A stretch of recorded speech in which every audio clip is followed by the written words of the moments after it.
So there's a question in the discussion board about adding thickness to a lathe object, and there's a couple of different ways to do it.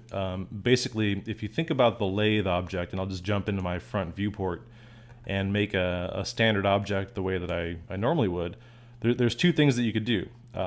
One is that when I freehand this object, if I just kind of track it backwards and add to the actual profile shape, that would start to give it some more dimension.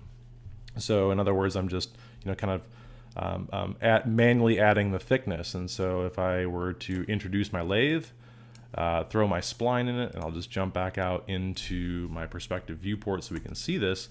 Now I have some thickness. Now obviously I'll want to go in and kind of tweak that, but that's the way that the easiest, most straightforward way that I'd recommend doing that. Alternatively, we could actually get into modeling this object, and so you could start off with something like maybe a tube object, and rather than take this similar tactic that we did with with the apple or the carrot, and kind of actually move the points around, so you could start off with a shape that emulated maybe the outside of the bell housing. And then, of course, if you start to play with segmentation, I mean, very quickly you could get at something by just really quickly. I'll tap the C key to make it editable. I'll just use the UL key, and just like we did in a previous presentation, the only glitch here with this method is that I'll need to go in and actually select multiple loops here. I think I got the right loop there. So I select the inner and outer loop, and then I could just manually sculpt that. So I'm shift clicking that loop selection to make multiple loop selections, the inside and outside. And so I can just get in there and kind of make that rough shape.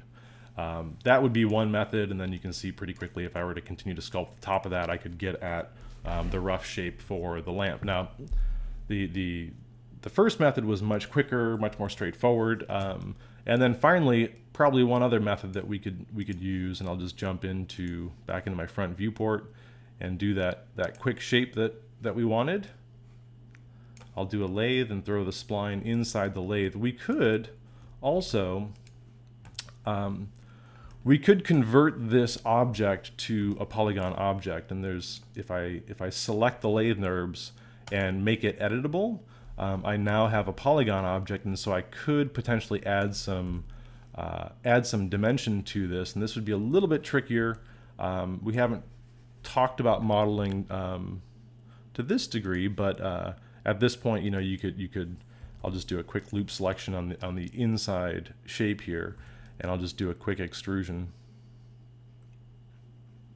And you can see that if I extrude outwards, I'm starting to create some depth. So presumably what I could do is just go through and make all the appropriate loop selections. I won't do this, but if I select all those polygons, or just Command A to select all, and if I use the extrusion tool, I should be able to extrude outwards.